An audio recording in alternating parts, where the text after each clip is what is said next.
Kaj je nebesedno sporazumevanje? V tem poglavju bomo spoznali ključne besede. Nebesedno sporazumevanje in piktogrami. Ali poznaš igro, ki jo vidiš na fotografiji? To je pantomima. Pri pantomimi ne smeš govoriti. Kar hočeš povedati, pokažeš.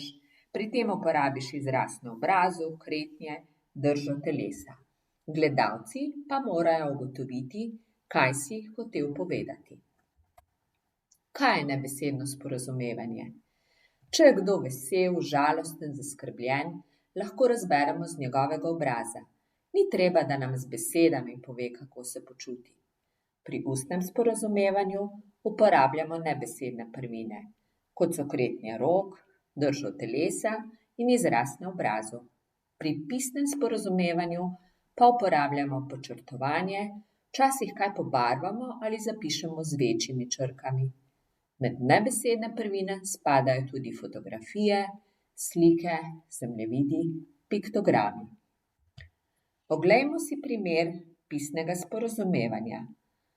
Tu lahko opazimo, da je to elektronsko sporočilo.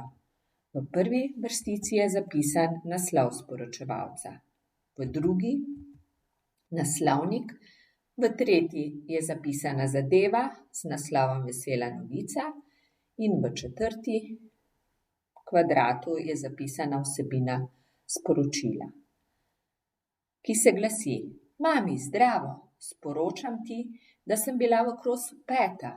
Zelo sem ponosna nase, saj se nisem vdala, čeprav je bilo zelo naporno.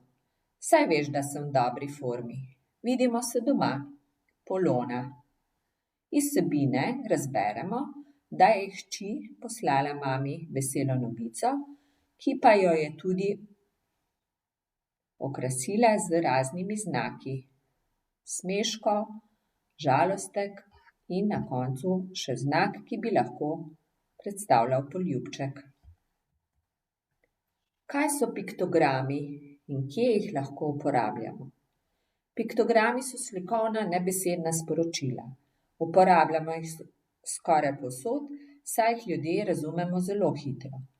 Med piktograme štejemo prometne znake, oznake javnih prostorov, na primer avtobusna, železniška postaja, letališče, hotel in znake za napoved vremena.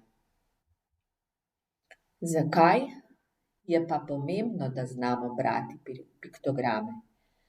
Predstavljaj si, da tvoja mama ne pozna teh 2 piktogramov, ki pomenijo ročno pranje in pa pranje na 40 stopinj. Verjetno se bi zgodilo tole. Tvoj najljubši pulover bi se močno skrčil. Izraz te gospe na sliki pa je izredno jezen. Zato je pomembno, da znamo brati piktograme, saj nam omogočajo, da se v življenju lažje znajdemo in smo bolj varni.